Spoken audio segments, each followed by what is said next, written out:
Hey, Sina, welcome to my podcast here. Prasad, honored to be here. Absolutely. I've actually been a fan of your work for a while now. I've learned so much from you. And there's one specific topic that I really want to go into in this podcast. How's everything on your end? How are you dealing with this market? Seems like Bitcoin is dipping a little bit. Yeah, market has ups and downs, but it's kind of after a while. You first of all you get numb, and after some time, I think you actually enjoy the dips because that's another buying opportunity. So it's been all fun, and we are just continuing analyzing the market, and people seem to engage with that as well, and it's been all amazing. Also thanks to you for putting out all that great content. Seems like a lot of people are very engaged with your content as well. So it's all good. This year has been amazing. We've had a lot of huge news happening. Many things that we perhaps like a few years back we were projecting to happen 10 years from now happened 1 year later. So, and I can only imagine what's coming next year. Next year is actually going to be even more exciting than this year. Yeah, I definitely think so. Have you been I guess you've been posting a lot about how the power law works. Have you made any predictions on how low Bitcoin can go this time? So I actually think what we're gonna do, I don't know, maybe I'm wrong here, but I think we're gonna have like a stair step kind of movement where we go up and we come down, and we go up, then we come down. I don't think there's going to be these volatile 70-80% drawdowns anymore. What are your thoughts on that? I think so. Definitely, I believe volatility is coming down. The reason Bitcoin would just crash by 90% was because the asset was so young and the liquidity was thin. So you're really dependent on FOMO to move the price massively up. And then once the FOMO ends, people rush for the doors and they begin selling, and the price crashes to significant numbers. Um, all that will go away when you have institutional buyers, passive buyers, nation states, companies. They're all in the market. Market is so much bigger. For every panic seller, there's going to be a lot of buyers. All these things kind of dampens the volatility as the asset matures, and this will even bring more and more larger investors because as volatility goes down, it just gets more attractive for bigger players. So no, I don't think we're going to repeat what we've seen. And actually, data shows that as well. Volatility is constantly going down, whether you think about it in terms of day-to-day volatility or year-to-year volatility. It's all coming down, and it's all great. So your growth is now going to be a lot more methodical, a lot more um, reasonable, rather than going up by just one tweet. Like 4 years ago, one Elon Musk tweet could add $10,000-$20,000 to the price. Right now, I doubt anyone cares. So these things are all good and part of the growth of Bitcoin. Yeah, now there's billionaires texting or tweeting about Bitcoin constantly. There's people like Michael Dell. There's Michael Saylor, of course. All these other people. There's quite a few of them. Chamath, I think he's a billionaire. There's tons of them. They're just constantly talking about it. They're constantly posting about it. But it doesn't seem like it moves the price that much anymore. Maybe because it's concentrated on, maybe the holdings. A lot of the holdings might be concentrated on Twitter. I don't know. Do you think that's possible? Maybe, but also previously was similar. I mean, it was still concentrated, but it's just the market is more mature. It just Mhm. takes like massively more money to move the price by 1% compared to like 4 years ago, right? Yeah. So these people definitely have an effect, but now you need like 10x, 20x capital to move the same to move the price by the same amount. Yeah, over time, I think it's gonna. I think over time, I think that's what your the power law shows. I think that's what we want. What I want to go into in here.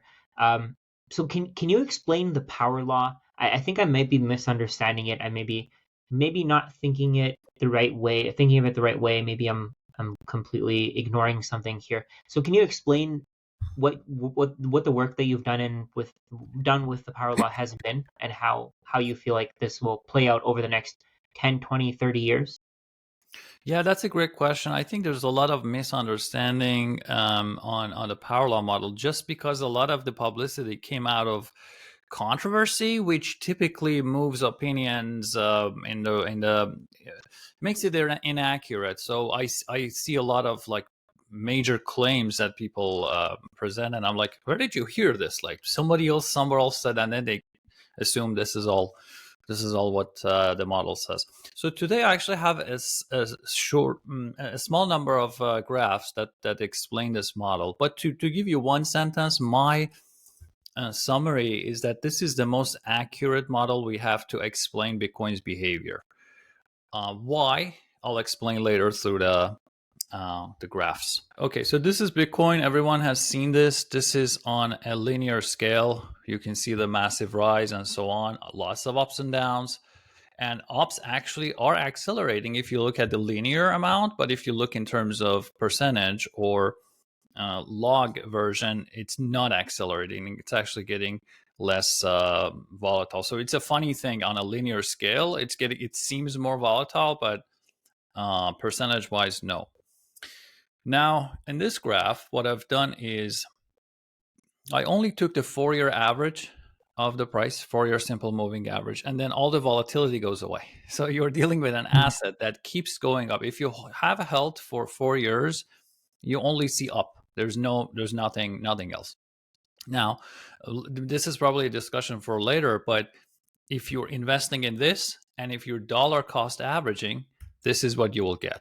So basically, if you keep buying, no matter whether the price is up and low, you will basically only benefit from the average growth of the asset. So you dampen all the volatility.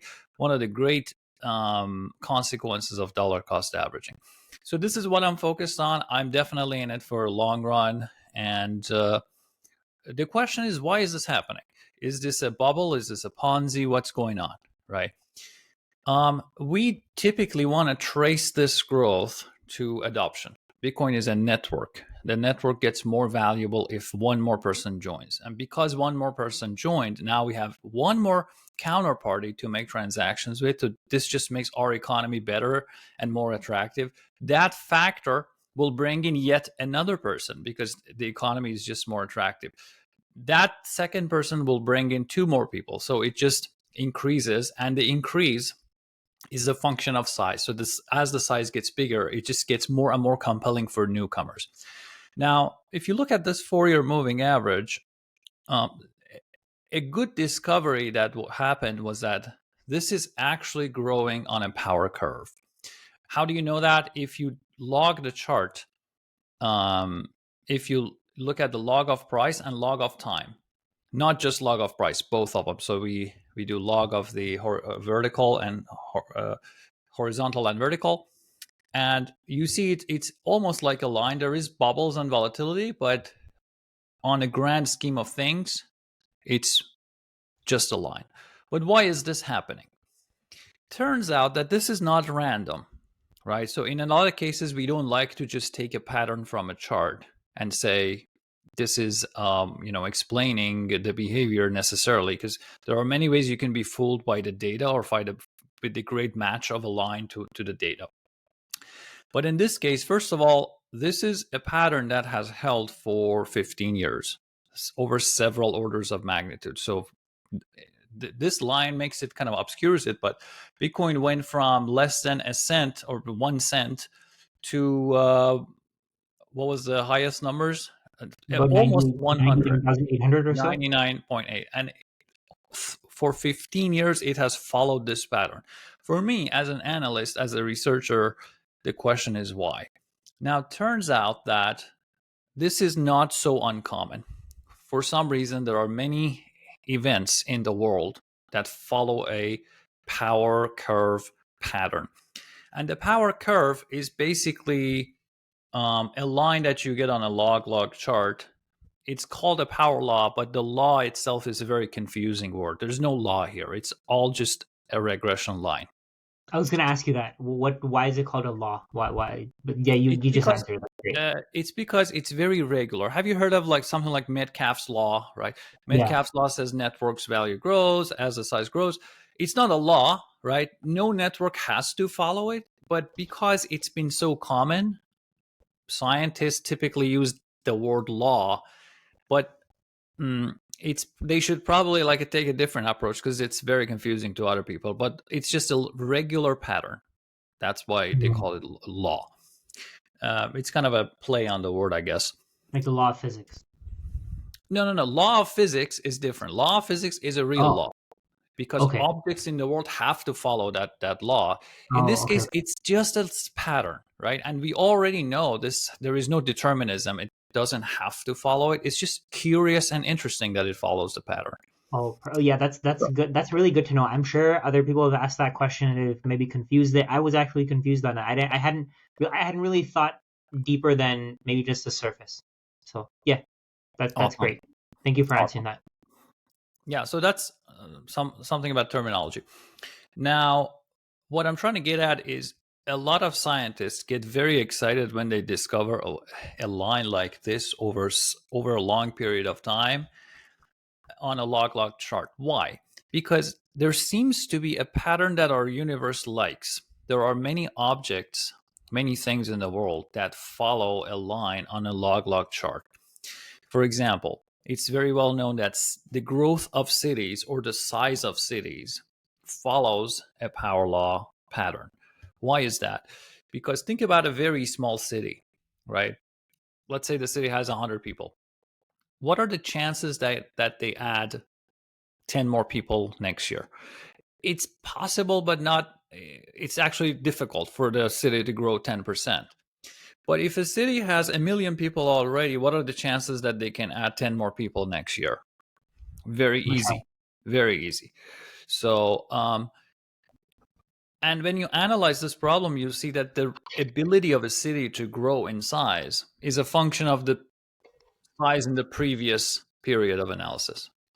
Why is that? Because when you have more people, it's more attractive. It's more better economy, more jobs, and everyone has relatives. There's just the likelihood of new people joining is a function of the existing size. That's why There's a you bigger get network. There's more use, right? exactly, Yeah. Okay. exactly. And then you think about over time, if it's bigger, it can even get bigger.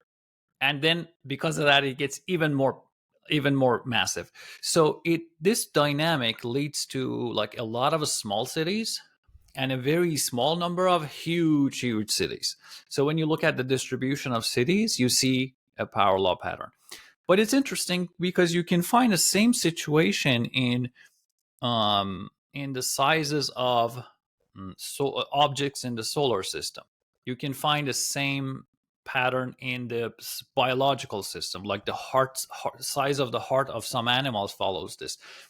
So a lot of the phenomena in the world follow a power law or power pattern, again, just to be clear.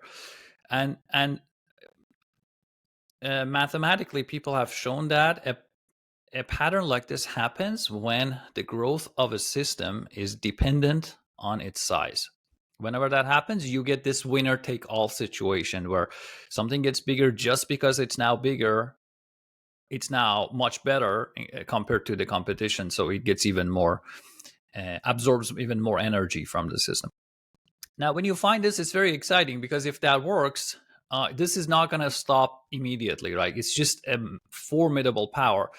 What are the chances that New York City dies, right? A lot smaller than the chances that a small city dies, right? So it just gives it more credence. It gives it more resilient.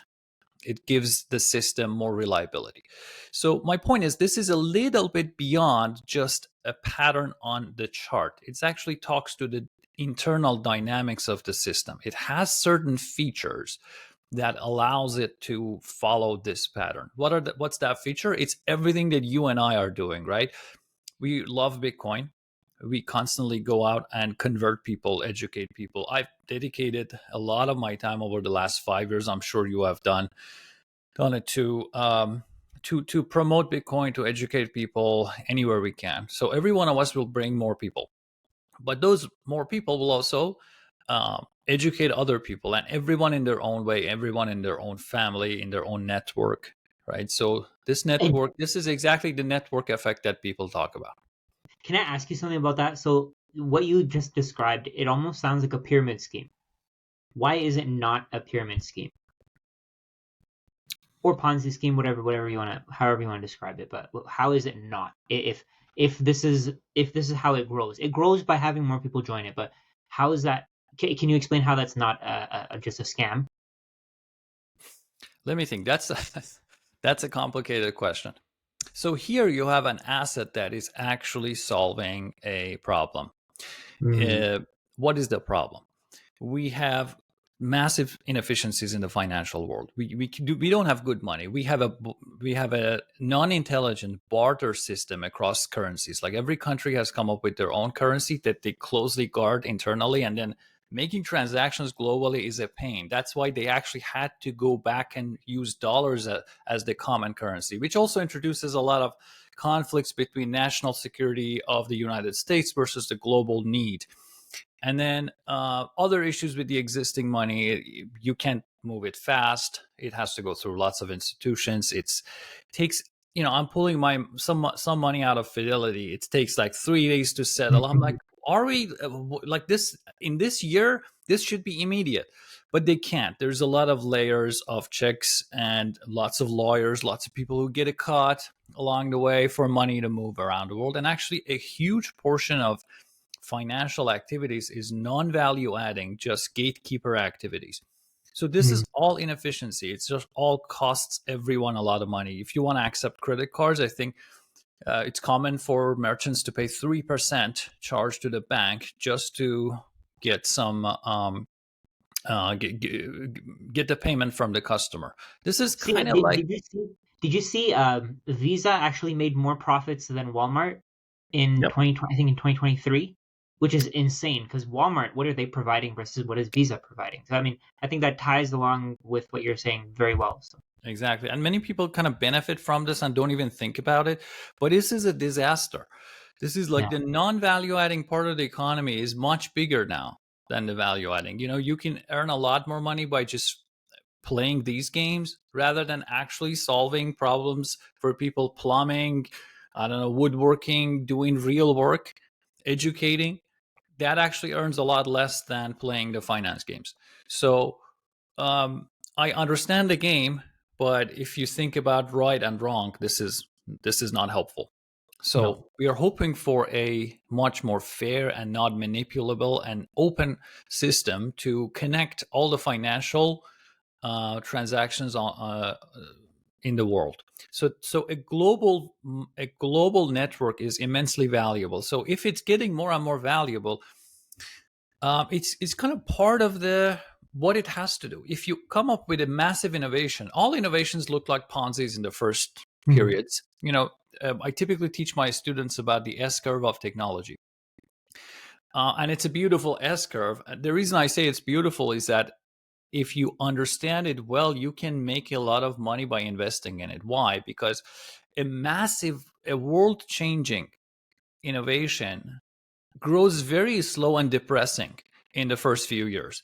And if you haven't done your research, you're impacted by recency bias. You see, this thing has not done anything in the last 5 years, right? So this is a horrible technology. I put my money in it, not working, not performing. Let's sell.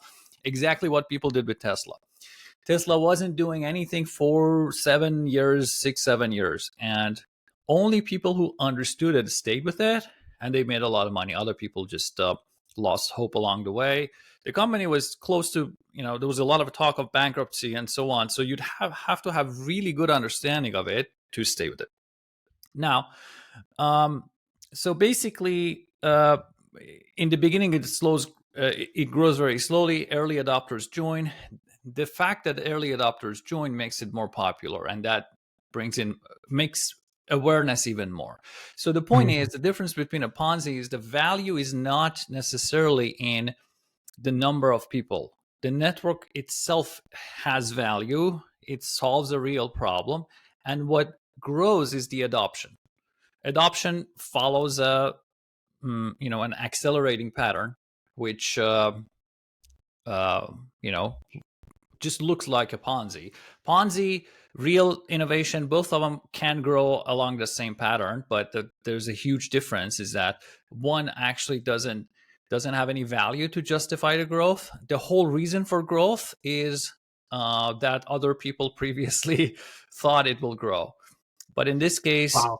the thesis That, is, no, yeah. go ahead. Go ahead. Yeah, sorry. I was gonna say that was really well explained. I feel like that made a lot of sense. I feel like if somebody is confused about, oh, you're bringing more people in, that's the only value that you can add, that's not even close to true. And I think you answered that so well. So yeah, sorry for interrupting you on that, but I was really impressed with your answer there. Yeah, I mean, just the more people join Bitcoin, it actually does better, helps the Yeah, economy more, creates more value. So it's not like the fundamentals are at the bottom and just adoption is much more than it warrants. So the real benefit of Bitcoin actually emerges when many more people join, and then we can actually move a significant portion of the world's transactions to that network. So yeah, yeah, and that's what's happening here. that's exactly what's happening here. So, and then where I was going with all this discussion is if you actually run a simulation, you can even do it on an Excel spreadsheet. If you design one simple dynamic, imagine you have a network with X number of people in period one. In period two, um, a function of the last period's people is going to be added. So I don't know, 10%, 10% of the previous size. Uh, if you if you simulate this model, essentially you have built a system that um, maybe a better way to explain this is it grows as a function of its previous growth. It grows as a function of its previous size. If you do that math, what comes out of it is a power law pattern. So there is a strong theoretical explanation for why we see this pattern. So, and it perfectly matches what Metcalfe's law would say. Again, another one of those laws. Yeah. Um, Metcalfe's law says if you have a telephone network, for example, the value of the network is a function of number of people who own telephone. One telephone is worth nothing.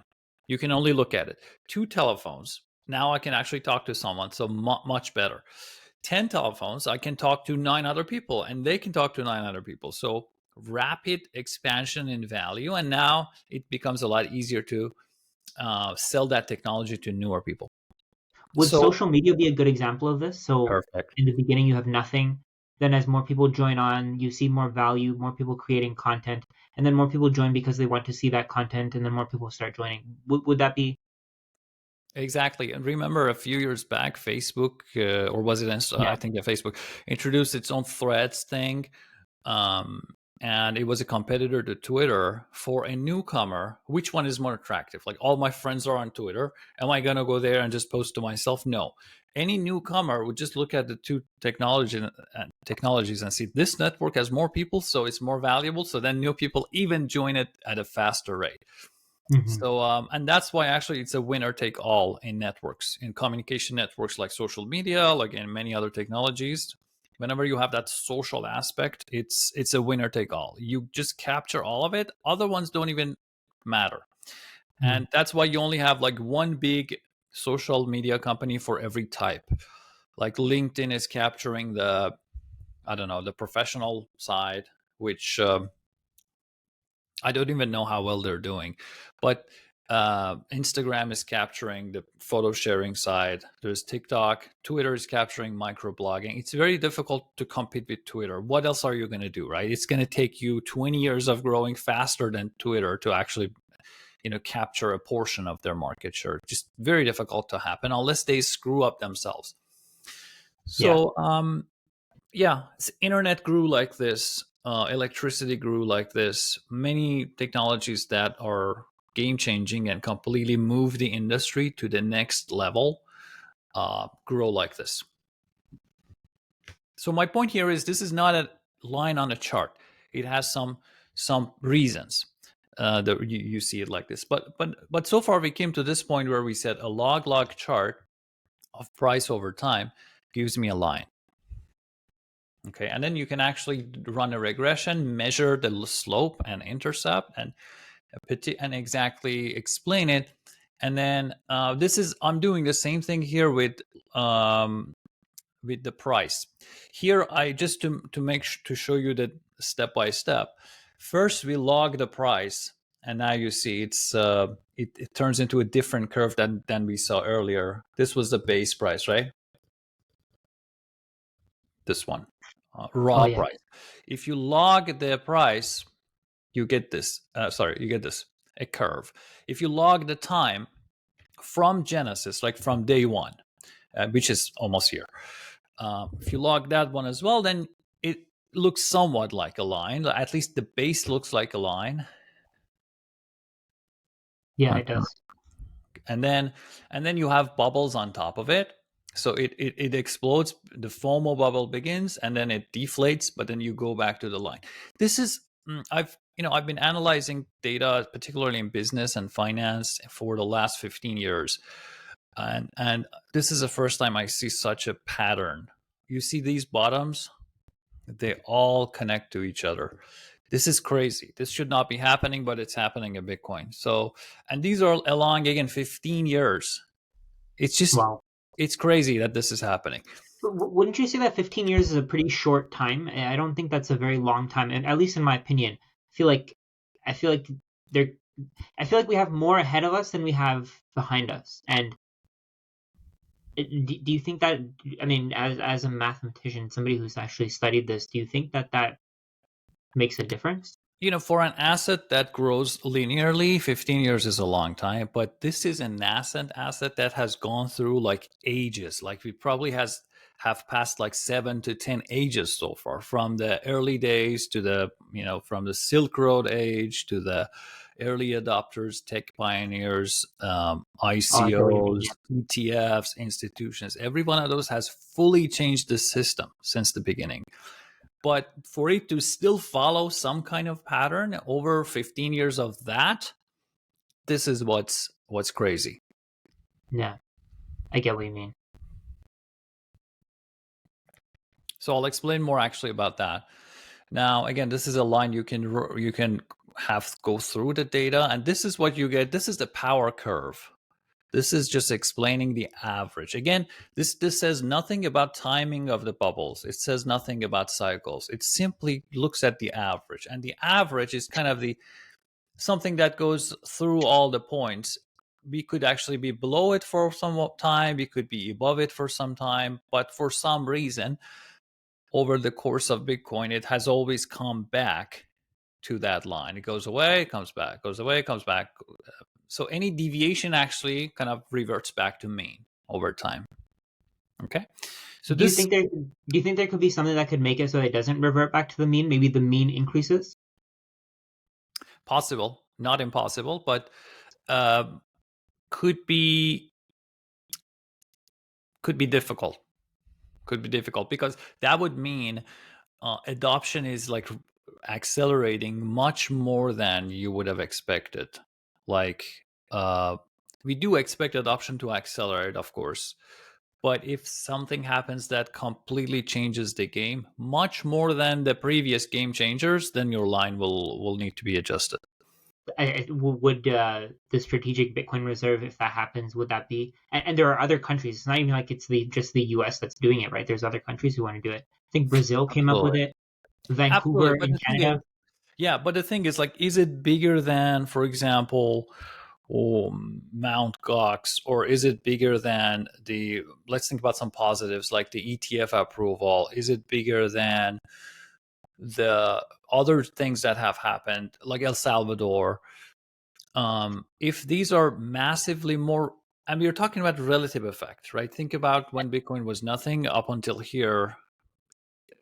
There is a good case to make that like adoption by some more countries is just part of the pattern. Like it's kind of expected the way Bitcoin has grown.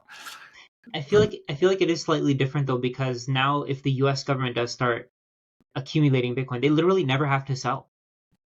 Unless the world goes to a Bitcoin standard, they can borrow more and more money, right? And then as they accumulate more Bitcoin, more countries will be willing to lend them money. So I mean, I think it has just an explosive effect on its own, right? Just the U.S. government being able to print money, being able to create money out of thin air to buy this thing when there are people out there who don't quite understand what it is. they're going to sell.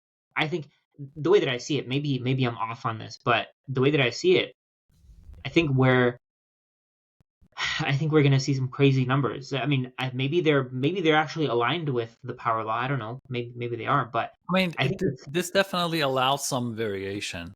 What you yeah. say is definitely a possibility. I mean, no one can say it's not possible.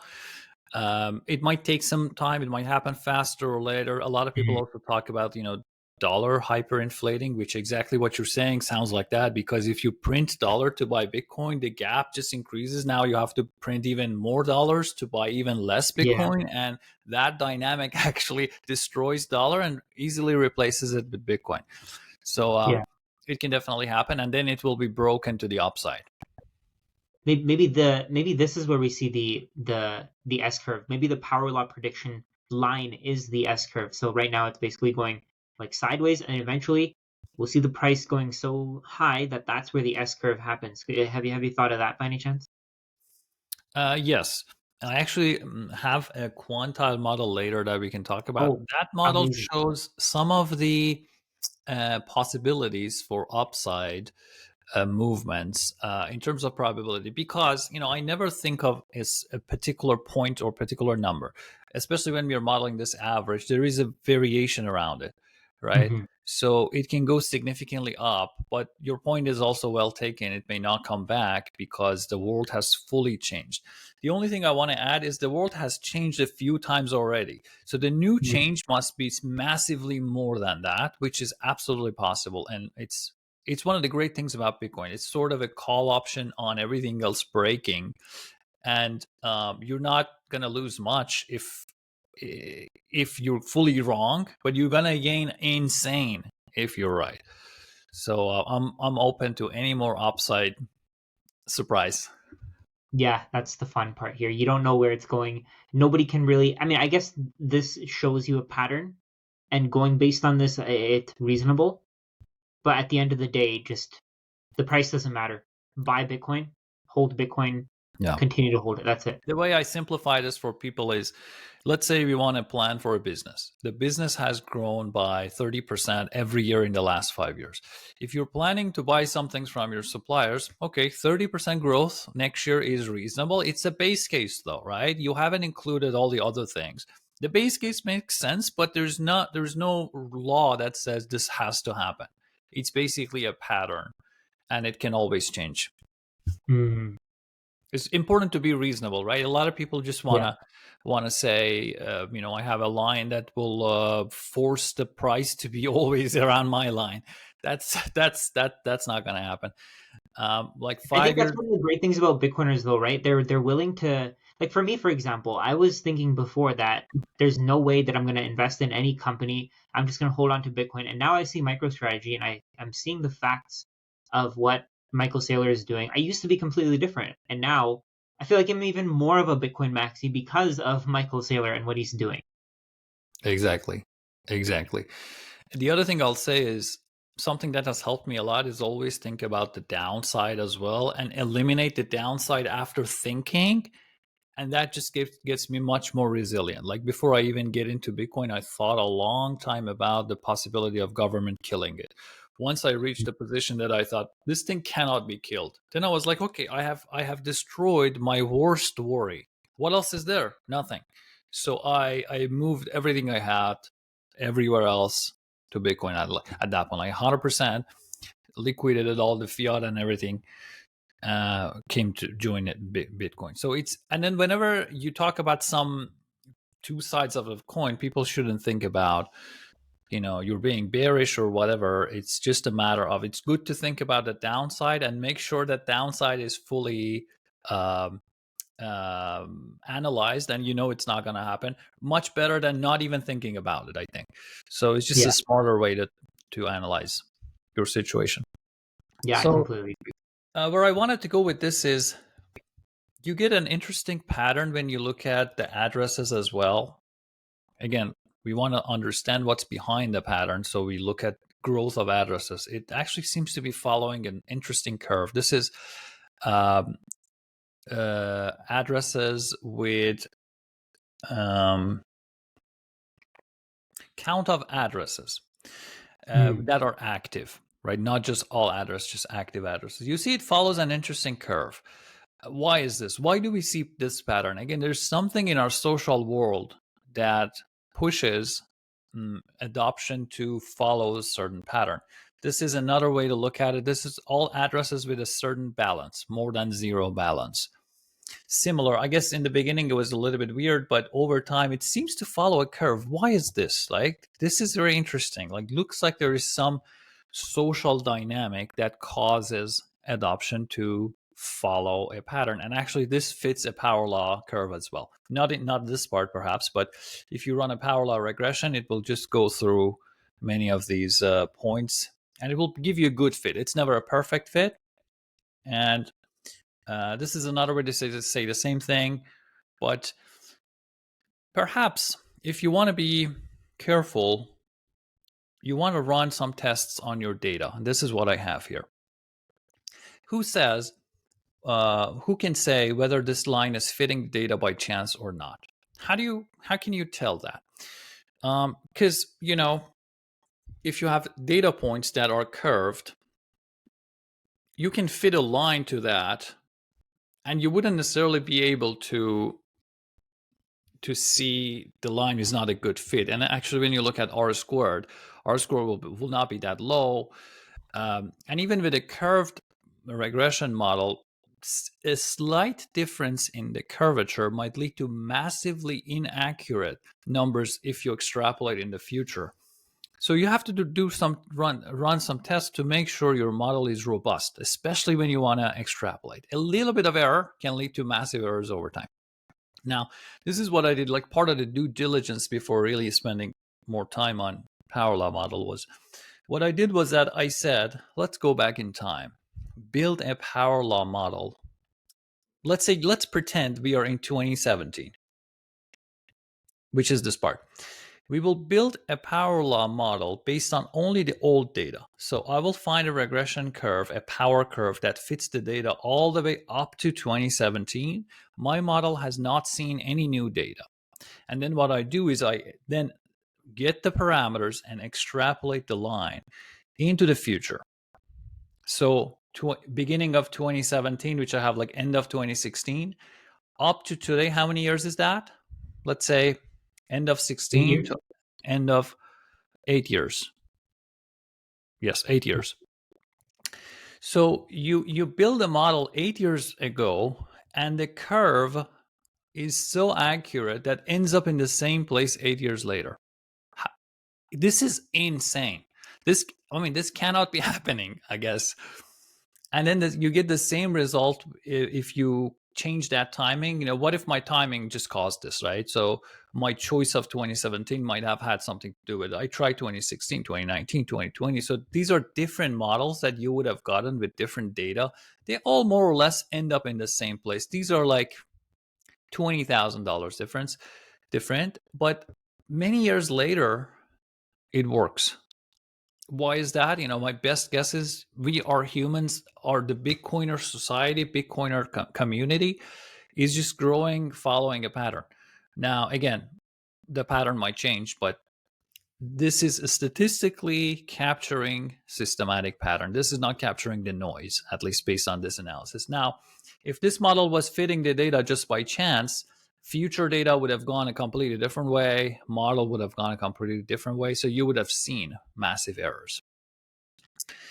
And then if you do the same thing with, say, stock to flow, you see a stock to flow actually goes to massive numbers and would predict, something like 500,000 for the last cycle if you use partial data. If you use partial data, it actually gets much more bullish in the stock to flow model. That's how I know the model is difficult to predict the future for that kind of model. But here our curve is fitting the data, and it captures the past. Like you said, this is we have confirmed it's capturing the past very well. Is it going to continue into the future? It's the same analogy with a business. Your business has been growing 30% a year. It's very likely that next year is similar, but there's no guarantee, right? It's all probabilities. Yeah. Yeah, it's all based on what happens to the market, based on what happens to your customers. There's a lot of variables here. Even for this, there's a lot of variables. You have variables like, oh, how many people want to hold their Bitcoin? How many people want to sell their Bitcoin? How many people want to buy? How many ETFs? How many people are never going to sell again? And I think that's, see, like I was saying before, I think that's one of the factors that really changes things. If the buyers never have to sell again, then it's different, right? If let's say the US wants to buy 1 million Bitcoin, then China wants to compete with another 1 million Bitcoin, then Russia wants to compete with another 1 million Bitcoin, India, all these other countries with massive, Japan, massive economies, Canada at some point. I don't know. Canada's just always lagging behind, but eventually maybe they'll start accumulating. Because where does it go then? I guess maybe that could be a few years down the line, and maybe there's going to be a lot of long-term holders who are selling. Have you looked into that at all?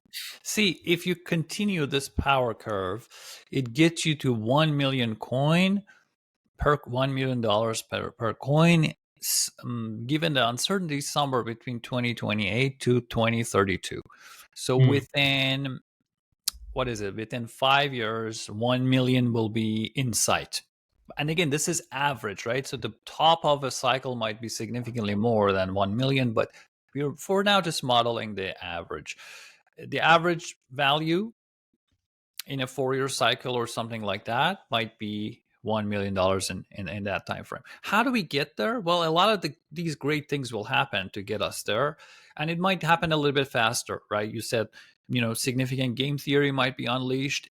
Sometimes one event causes 10 other massive events to follow. So this might just make all of this happen faster. Another thing that's actually not so crazy and might be happening as we speak is, say, a well-known company like Apple, if they suddenly make a Bitcoin wallet where you can easily hold Bitcoin in it, transact in it, suddenly every Bitcoin, every iPhone holder could easily transact in Bitcoin. Right now, setting up your wallet, self-custody, seed phrases, all that is a little bit of a barrier for a lot of the newcomers.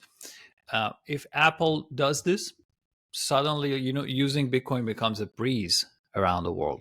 Very simple. And then that might actually cause many other tech companies to adopt similar technology and embed Bitcoin in their technology.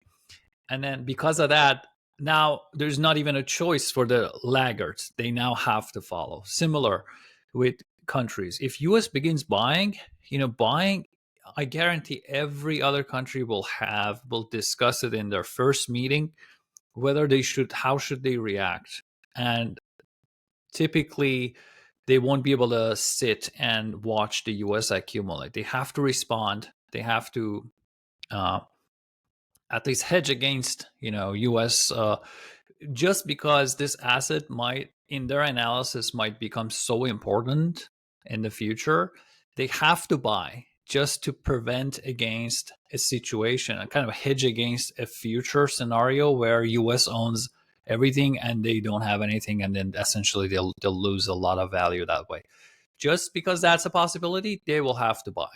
So it actually can unleash a significant global game theory, which would be very fun to watch.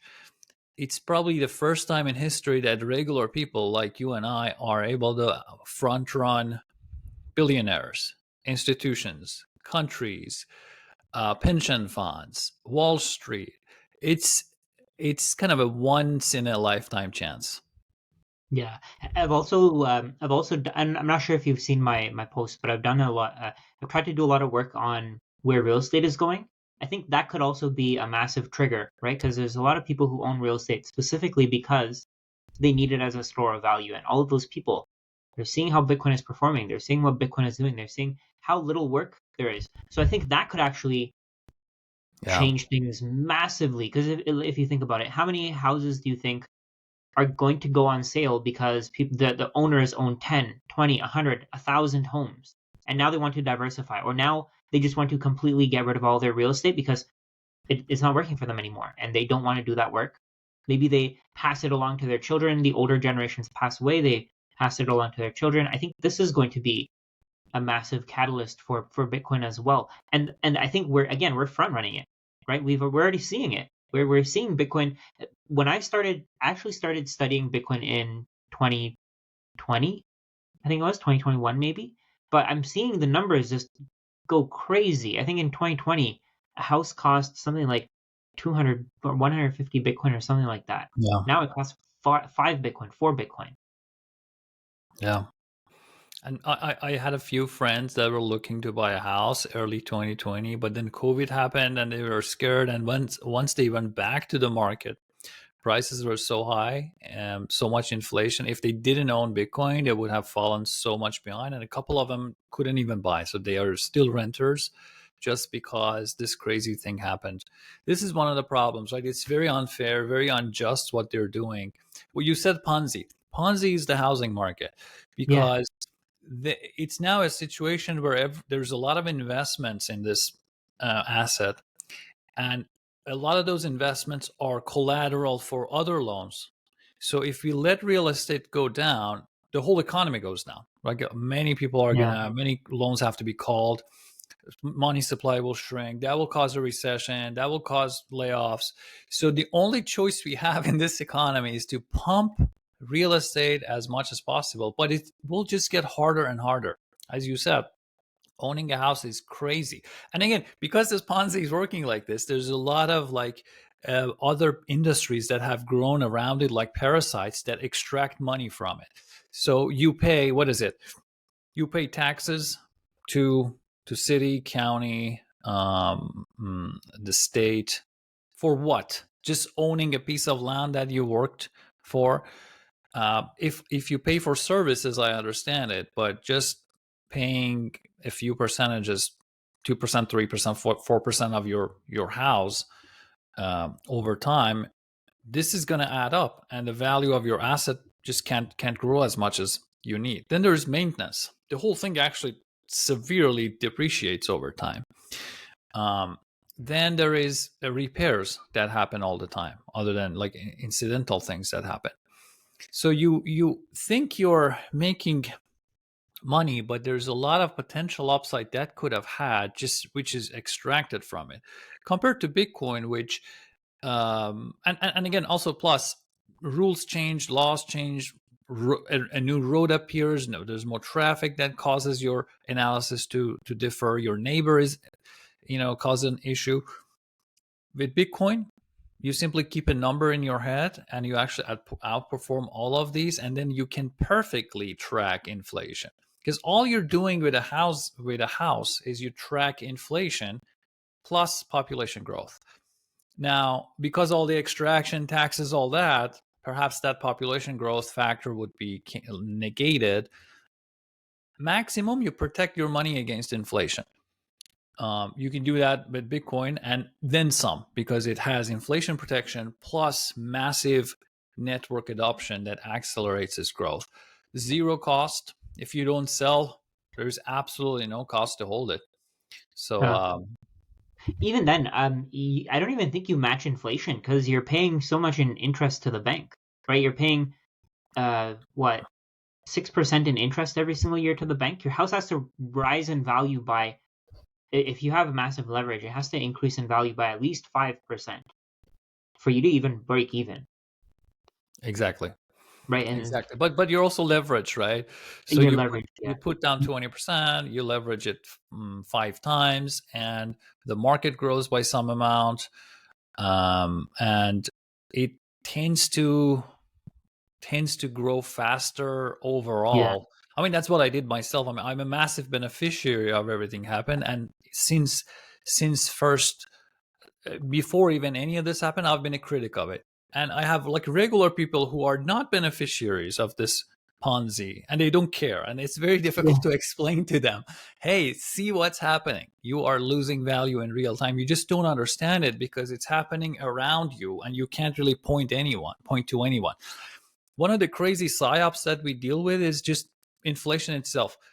No one complains about inflation. They just take it as a fact of life. Like who's responsible, we don't know because it just happened everywhere, right? So it psychologically it prevents you from understanding that there is a source for this that you can yeah. actually blame. But because it's everywhere, all prices, all merchants, all commodities, all goods, people kind of get confused. They don't know. They just accept it as a fact of life. Yeah. Yeah. I mean, they do complain about prices, but they don't know where to go. They just think Yeah. that's that's natural, you know. So, Yeah. anyways, so let's move on. I have a few more things to say, and then we can have a general chat. Well, how are we doing on Amazing. time? No, we're good. We're good. 204. So this is the model, basically the explanation of how we think about this and what it does, right? But now I've done a bunch of analysis on top of this, added a few indexes. The one thing I'll say is you see these deviations. If you accept that our model captures the average, then deviations become interesting because in bull market you deviate to the upside, in bear market you deviate to the downside, but it has a limit. Like you can't just deviate massively to the upside or deviate massively to the downside as long as the model holds, of course. So I try to measure these movements, these up and down, and then adjust them by volatility, especially because if you do it that way, the deviation from average has been much more in the first cycle, and then a lot less in the second cycle, a lot even less in the third cycle, even less in the fourth cycle. So the actual percentage rise gets smaller. And that's just data. I mean, people might say, this is bad, I don't like it, but that's the data. What can I do about it? Like the percentage, you're not going to get 100x, right, in the next cycle. And because of that, just a simple comparison of these deviations doesn't really help me because it contracts, and then you never know what's the possible up and down. So I turned it into an index that gives me a gauge of where I might be. So I created this thing called vol adjusted power law index, and this looks at the maximum overheated or maximum underheated that we have gotten in the past, and puts today's number compared to the power law value in context. So right now, for example, let's see if I have another chart. Yes. So if you look at the power law curve, you see we are actually, even though it feels like we are so much up, we're actually slightly above what the average would say. So it's not even in a bubble yet. It's not even, nothing has even begun. We're just back to fair value range. And we then talk to me about, you know, a risk when we're in 150, 200. So it's not even, we're just at fair value right now. And that's exactly what this thing will say, this index. It will show that after ETFs, first of all, we were in the bear market. This is 16K, 1670K price. Then we had this depression, sadness going on. ETFs comes up. So there's a little bit of correction. Then BlackRock comes along, puts the in June 2023, first news comes out that there is a possibility of an ETF. Then it gets stronger and stronger and stronger. In the beginning of 2024, they actually get approved. So then it explodes the price in quarter one. But then we get into this correction phase, or not even correction, just a sideways action for 7 months. And that gets us back a little bit below this white dash line is the fair value or the power law value. So we quickly caught up. We even went above it because of the excitement over the ETF. Then we had spent a lot of time, actually became undervalued, and that's apparent when you look at this one. We reached, this is the ETF top, quarter one of this year. And then we had this little channel which dropped us below the power law average. Then all this time it was very clear that this is just like a coil that just accumulating more energy, and it will come back up really rapidly. So it did come back up, it surpassed it. Now it's kind of taking some time until we can cross the 100K, and this is going to go massively above it. And then this index just tells us to a clean way to say where we are. We're in the neutral zone. We haven't even begun to be in any way like hot or close to historical tops. And like this is a comparison, like a power law curve. If you extend it, it's going to say the average for this cycle is 82. So we have spent a lot of time below it. And for this average to be working, the rest of the cycle should be massively above it. And here's a second model. I'll quickly finish by this. Here's a second model. It's a similar idea, but now I'm using not a regular regression model, but a quantile regression model. What's the difference? Regular regression gives me the average, but it has a challenge giving me a bands around it. So it's not really good for standard deviation because nature of Bitcoin has changed. Regular OLS assumes same volatility, same variation over time, which is not something I can accept for Bitcoin. Quantile model gets around it and not only gives me an average or median, but it also gives me all the possibilities at different quantiles. So here, for example, I can have, and this is not TA, this is actual regression that uses all the data. So this gives me the possibilities, the ranges of values that I might see. See if I have a better, yes. Ranges of values that I might see, for example, next year. Oh. And this is, how are these lines are drawn? These are drawn to optimize data points in such a way that X percentage of data would fall on one side of the line. So for example, Q1 that I have is first quantile. It's drawn in a way that only 1% of Bitcoin's time or Bitcoin prices would fall below the line. 99% would fall above. Similarly, the Q99 that I have is drawn in a way that 99% of points are below it historically.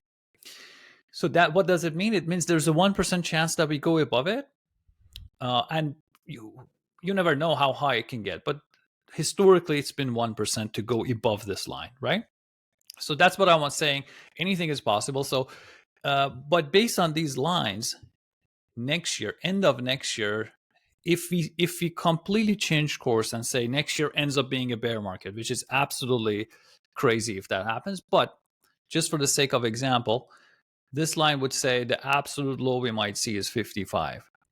But much more likely, we're going to enter this red zone and approach 300K, 285K, or 300K here. But that is still only 99% chance, 99% of the distribution. There's still 1% chance that we go above it. And it is not impossible to get to massively more numbers, right? But if I'm just making a bet, I assign 99% chance that we will reach this number. So the value of this, I've used this for options analysis because you really need to have a good sense of when, how likely it is to get to where. So it's not bad to understand probabilities. It's also give me a gauge. Like some people say next year we might get to 1 million. It's fine. I think it's possible. I'm not saying it's impossible, but based on this line, I'm only gonna just expect this number. But more than that, it's beautiful. It's awesome, right? But this gives me a gauge. Plus, I know that I have the price has followed a channel like this all the time, and typically, you can see based on history after we pass the 66 quantile, essentially 2/3 of the way in the distribution, the actual explosion starts. So we are right there. We are right there. So the main fireworks of this cycle is left, which is I'm expecting to happen next year. And you see every time we cross the 66 quantile, the yellow line, the top part, the exciting part of the bubbles began. So I'm looking forward to that.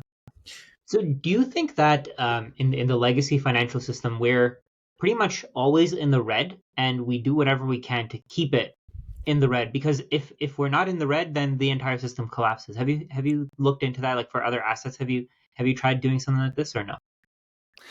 No, because there's no fundamentals, right? Here we actually can say this average or this bottom line matches very well the pattern of adoption.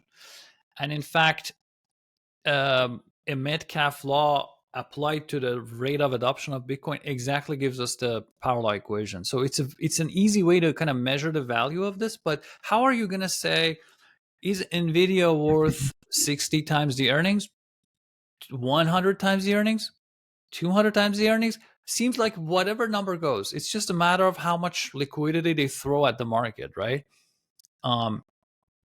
And you're absolutely right. It's always in the red, and the red is actually expanding all the time. And then because so many people now so many other parts of the economy relies on this, it actually becomes a way for them to say, hey, if you don't bail us out, the economy is dead, so you have to bail us out. Because they have to do it, then those people feel confident that next round they could even get more leverage and can even push this red zone even further, because there's no other choice. If you owe a lot of money, they have to bail you out. Yeah. And it's like they socialize their losses, they socialize the risks. Bigger powers, banks, massive investors, the people who were able to get 1% mortgages during COVID and buy up, significant parts of cities. Those people are basically socializing the risk. Yeah. So they make And they make they'll you do and whatever I they pay can for the to, risk. and they'll Yeah, do whatever they can to avoid taking the risk themselves. I mean, not taking the risk. They get the reward, but they don't take the risk. And they'll do whatever they can to tell people that, oh, you're not at a risk here. Your wealth is perfectly fine. You should continue gambling in our system, even though we can see your cards, and you have no idea what cards we have, right? exactly. It's It's it's completely broken. It's like playing blackjack with, or sorry, it's like playing poker with your cards always flipped up, and then everybody else is being able to see exactly what you're doing. It's completely a scam at this point. Like the more I study it, the more I try to figure it out. And I've done my CFA. I've done the CFA designation. It just shows you that this entire thing is designed to keep the rich rich, the poor poor, because otherwise the entire system falls apart. If too many people stop working at these stupid useless jobs, then the entire system falls apart because people aren't paying taxes. Then I don't know. There are so many things that you can just talk about here. How broken the current system is, and why we need to leave it. Have you done anything like with the power law? Have you done any have you run any numbers like that for MicroStrategy? interesting. I haven't looked too deeply into it, but I've seen similar analysis that show actually MicroStrategy is also following a power law, but its power law is stronger than Bitcoin. So its rate of increase is faster, which makes sense because as Bitcoin grows, MicroStrategy grows with it, but and then some, because its premium over the holding also increases. The ability of Sailor to sell shares and accumulate Bitcoin gets just stronger and stronger as the stock price goes up. So it all makes sense for it to outperform as Bitcoin goes up. It is possible that for it to underperform as Bitcoin goes down as well. So keep that in mind. But um, over a long period of time, it's also on a power law with a more rapid growth. Where do you think? Do you agree with the people who say that MicroStrategy's uh, net asset value premium should be one or consistently at that point? I don't. I'll give you my perspective. I don't, because I don't think that MicroStrategy is an ETF. They're a company. They're a business who can do whatever they want with that Bitcoin, and Bitcoin is optionality. Exactly. That's a great way to put it. Essentially, you're not buying a fixed amount of Bitcoin when you buy a MicroStrategy. You buy a fixed amount of MicroStrategy, and it's not even fully fixed. But just for the sake of example, mm, uh, so their Bitcoin will grow over time, and that's all the magic, right? If you overpay for some of the Bitcoin today, but you expect that in future the Bitcoin per share would grow much faster, it will be worth it. But it's all about how much faster, right? So as long as market is willing to sustain that premium, let's say the premium is twice, so you're paying 2 times more for the amount of existing holding. It's if that gets sustained, what Sailor will do is simply use your money, buy twice as much Bitcoin with it, and then quickly the overpayment you said will be captured because they will accumulate Bitcoin really, really fast because of that premium, and then your premium will be justified. So Sailor only needs time to justify these higher premiums. However, that's where the crux of the assumption lies. Whatever premium you think can actually make sense, like premium of 5, 4, 3, can make sense only if Sailor is able to accumulate and keep this strategy going for long enough time. If you're willing to assume that, then higher multiple is justified. but they're also possibly going to be. I mean, I don't know what they can do with their Bitcoin. I don't know. I've talked about this before, but maybe they can create some kind of insurance company. Maybe they can make some kind of bank. I don't know if They that's even can become a possible. Bitcoin bank. And the simplest thing, which has already been done in the Bitcoin space, if they only lend the Bitcoin for yield, which is not an exciting thing for Bitcoiners. We are very skeptical of lending, but they can do that, like especially if they work with an insured bank or whatever that gives them some backup. They can earn 4%, 5% on their holdings. Now, that 4%, 5% will accumulate. Over 30 years, it can triple the amount of Bitcoin they have. So, this is like the lowest, kind of the least thing they can do. Even if none of the other strategies work, the lending itself will cause Bitcoin to accumulate and then push the premium more than one. So, premium of one actually never makes sense. If it ever gets there or below it, I'm gonna benefit from a once in a lifetime opportunity. Um, but something above one is justified. The question is how much, right? It's a function of how long are you gonna invest? What's your time horizon, and then what are the possibilities in front of Saylor? And then there is some risks. So anything we say is about the things he can do. Whether he will do is not guaranteed. It might be very likely, but not 100% guarantee. So all those risks included might dampen the maximum premium you might pay, but the premium is justified. I mean, I myself 4 years ago, I was trying to invest in MicroStrategy.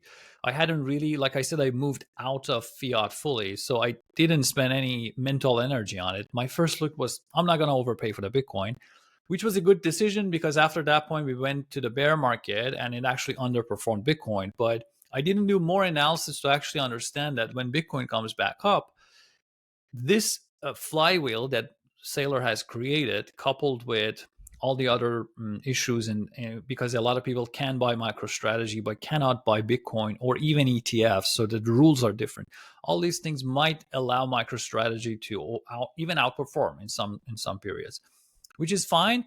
And importantly, if you're not in MicroStrategy, don't get FOMO'd, because if MicroStrategy trades at a premium over Bitcoin, the only reason that premium will last is if Michael Saylor continues to buy Bitcoin. So you will benefit one way or another from MicroStrategy. So all that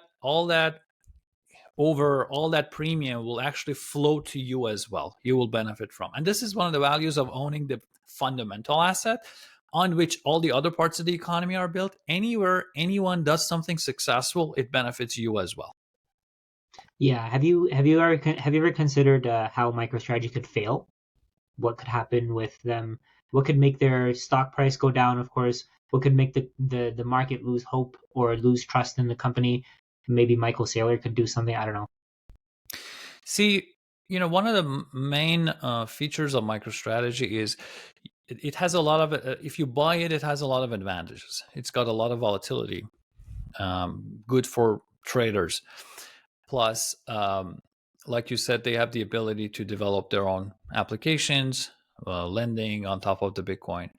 Plus, they are pretty much, if you want to pure play Bitcoin, and then you also want to borrow against it, it's much easier to do against MicroStrategy stock than an ETF or other things. All these are advantages to MicroStrategy, and this allows them to justify the premium even more. If, say, and it's not going to happen overnight, but let's say 7 years from now, if there are many other options to buy Bitcoin from a regular tax advantaged account or other places where people's money is trapped in, if there's just many more options that are super easy, the case will just weaken to buy a MicroStrategy. There would be just a lot more competition. I know MicroStrategy bulls will also immediately say that MicroStrategy is now ahead of everyone else, so it's going to be very difficult to catch Saylor. And I don't necessarily think they will fail. It's just exactly like the way I was saying. I looked at many scenarios that are negative for MicroStrategy, and then I just eliminated them one by one. It's not zero risk, but they've been very intelligent with the way they do things. They essentially, some of the convertible bonds they sell, is the terms are there's almost zero a coupon, so there isn't much they have to worry about for the repayment. Or older ones, a fraction of a percent. I think they were talking about 0% convertible bonds as well. This is crazy, and they only sell shares, which might dilute the shareholders, except they will sell shares at a premium, like 30% higher than the future price of MicroStrategy. So that wouldn't even dilute the shareholders. So it's like, it's one of the most favorable terms they can get. This might be not sustainable for a super long term. So once those investors have many other options, like what the MicroStrategy offers is a beautiful thing. They offer a call option on Bitcoin. When you get the convertible, you don't get the downside. Like the maximum you can lose is how much you lent them, but you get the option to convert into the stock if Bitcoin rises massively and MicroStrategy rises massively. So this gives risk averse people a way to kind of have a call option on Bitcoin, right? So it's a value add, but it only has so much demand when those investors don't have other options. So, if the options increase over the next few years, especially if also Bitcoin doesn't grow explosively. So let's say a bear market starts and then we have so many other options for investors, that's when the story gets weaker. But at least for the next year, I have none of these concerns. Yeah, yeah. I think that's a good way to put it. I think in the short term, I think they holding MicroStrategy in the short term is fine. I guess over the long term, it becomes more and more uncertain. I guess that's the difference between investing and saving, right? With saving, you have ultimate certainty in the short term and in the long term. That's what Bitcoin gives you, but with MicroStrategy, actually, I don't think you really have any certainty with MicroStrategy. I agree with you, but I think in the short term, something could happen tomorrow that completely destroys it, I mean, the right? I mean, simplest thing that can happen is if Bitcoin drops by 30%, right. suddenly all the excitement about the stock goes away. Yeah. So you just got to consider that market can move fast. Yeah, that's the key for the short term. So in the short term, that premium could drop to 1, but I think it'll be bought up pretty quickly. I think even MicroStrategy, if in I think it was in 20 when was it? I don't remember when it was, but it was at some point in 2020 2022, I think it was. It dropped to 0.5, 0.52 or something like that, something Yeah, along those I lines. think earlier this year or end of last year, we also had a below one case. Oh, we did. Below Wow. below one, yeah. So it was a great opportunity. Like even for people who subscribe to the MNAV must equal to one, that that gave them even the reason to buy. But um, I don't know if it will happen again. I mean, the bulls will argue again. I argue with them all the time. The bull, I am a bull as well, but I'm just like I say, I always like to look at both sides. And their argument is right now there are so many more people aware of the game that below one may never happen. But I'm like, if you see several cycles, people completely change their perspective. Like as soon as Bitcoin begins falling, then everybody will think, oh, this is over, this is dead, not going to work. And Yeah. you always underestimate psychology. Yeah, people change their sentiment in days, in hours. When at the top of the market, maybe they're buying at the bottom of it, they're selling by the end of the day, which is just crazy. I think over time, this thing is just going to keep expanding and keep growing, and there's no way to really stop it. I saw this quote: "There, fiat has no bottom, so Bitcoin has no top." What do you think are the um, I guess let's talk about the short term. Actually, I think we bounced pretty hard off the 100K level. Where do you think we're going in the let's say the next 3 months? Do you think we're going to hit 100K before the end of the year? Um, I don't know, right? But my bet is pretty soon. Even if not before the end of the year, early next year we will shatter 100K, and then after that, we will just keep going. It might have some volatility, but it will be like $10,000 gain quick, and then losing $3,000, another 10,000, and then losing 3,000. The reason for that is after 100K, essentially every person in the world will talk about that number. It's a very round number. Everyone has to comment on it. Every media outlet, every journalist, everywhere you're going to hear about Bitcoin hit 100K. And that will kickstart the FOMO. Exactly like what we were seeing in that red region in that chart earlier.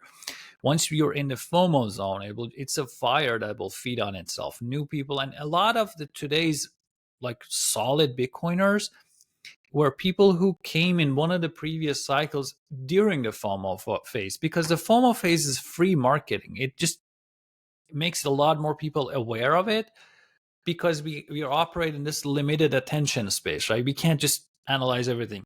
We need a huge reason to think about something new. And 100K will do that for many people. It's going to destroy many people's assumptions that this is a Ponzi, this is never going to work. People are going to rethink. If you're wrong by $100,000, then you probably have to change your thesis, Yeah. right? And this will bring in a lot more adoption, accelerate it. It's also bring us a lot more legitimacy. It used to be that in your workplace, if you said you're in Bitcoin, people will look at you. Are you one of those crazy young kids? But now it's legitimate. Like BlackRock's in it, governments, senators. The sitting senator is talking about strategic Bitcoin reserve. More than that, the whole administration, president is now loves Bitcoin. President's team love Bitcoin. It's gaining legitimacy that it has never enjoyed before to this degree, and this will bring the masses. So I think next year we're going to see huge numbers. I can't tell the timing, and I don't really want to like make bets that depend on that timing too much. But if historical pattern continues based on what we saw, I'm expecting at least a 3x from here. Wow, 3x. Okay, yeah, that's not. I mean, I guess that's in a lot. That's aligned with the model that you showed me, 285K or so. I think that's a pretty big number that most people just can't ignore anymore. It's gonna feel to a lot of people it feels impossible, but if you just look at Bitcoin, you see many more than this has been possible in the past. So it's not that crazy. Yeah. There's a question that I ask all of my guests, and the question is, what do you think are the most important downstream effects of Bitcoin? So let's say over the next 20, 30 years, what do you think is going to be the most important change that Bitcoin makes in the world? So I think when we change the money, we basically fix everything. There's a lot of things that can change. What do you think is the most important thing? I think Bitcoin will just make the fabric of the economy stronger. When it allows us to save, when money has real value, then a lot of bad economic activity will not be profitable anymore, and value adding economic activity will be liked. That's when speculation on something that actually doesn't pay off will not be profitable anymore. That's when speculating on used cars, on houses, all the monetary premium will be taken out of these assets. And this is a huge change, huge help, because then it will be cheaper to buy houses. It will be cheaper to buy assets. You only buy a house for the amount that you need to pay to live in it. There's no investment premium on top of it, right? So plus when this happens, the rate, how should I say, like borrowing rate gets real. When it's real, you have to pay real money to borrow money, and that in that case, many crazy zombie business models will go away, and that's a huge benefit. A lot of people who are not really adding value to the economy, they will not find opportunities to continue that, and a lot of hardworking people that are actually working, they're going to benefit significantly, because their money is just going to be more valuable. Their wages is not going to be inflated away.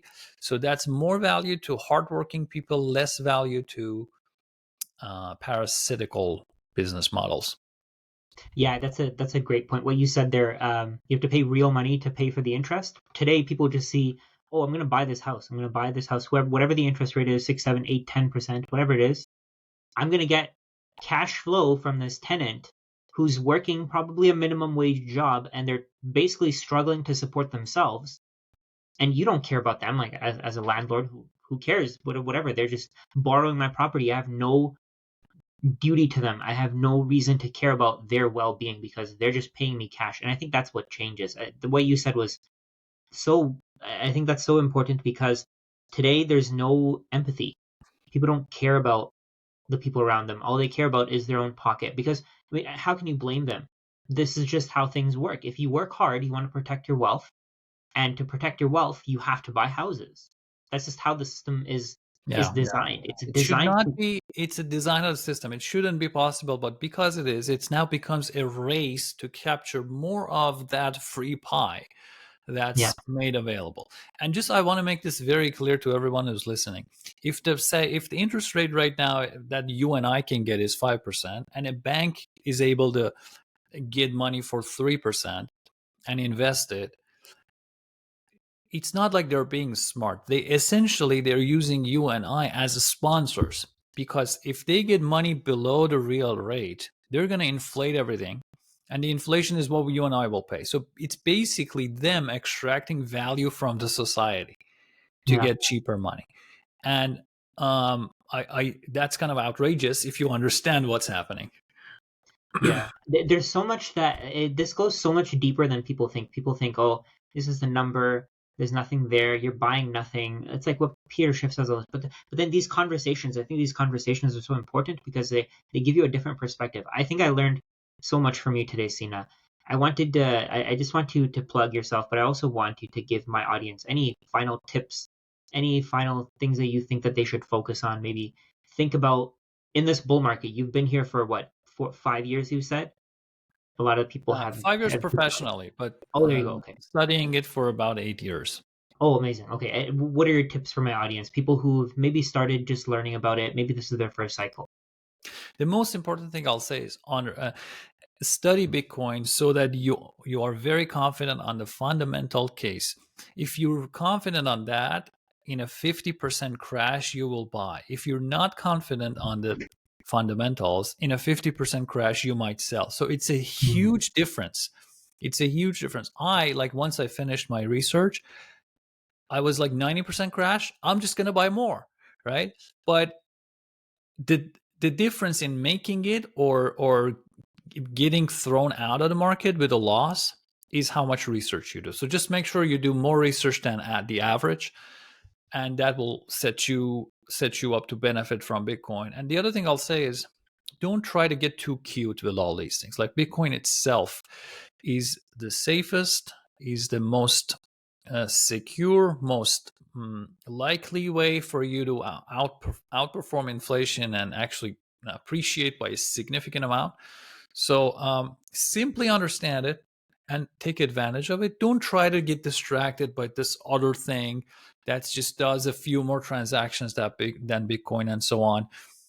And also avoid FOMO. Avoid FOMO. So whenever there's FOMO in the market, and the data shows people who are more sophisticated, who have more experience, actually they go the other way than the crowd. So uh, mm, be careful with these things, and then you can this will set you up for success for the long run. Bitcoin is something you can really, really benefit from if you stay with it for a long run. Yeah, that's so great. I appreciate that tip. I think that's so important. I wish I had known that from the beginning. I wish I had known how markets react, um, how to understand this market, where it's going, see where it's going, figure out where it's going, and instead of just going based on emotions. Sina, that was very, very helpful. I learned so much from you, like I said. I want you to just give my audience a way to find you. Maybe you have your Twitter, you have your 21st Capital website. How can my audience find you here? So you can find me on Twitter with Sina underline 21st, so 21ST. And then you can also check out our website, 21stcapital.com. In a nutshell, we offer the absolute best custody technology. Why? Because it's a multi-sig, which is extremely safe, but it also has backups. So if anything happens to your first layer of keys, we have backups that will give you access over time. If you'd like to learn more about it, we offer free demos and everything, so benefit from that. And really appreciate you, Rajat. Again, like I said, a lot of people that I know love your content, and they're very excited. So thank you very much for all you do as well, and just keep going. Absolutely. Thank you so much, Sina. I really appreciate it.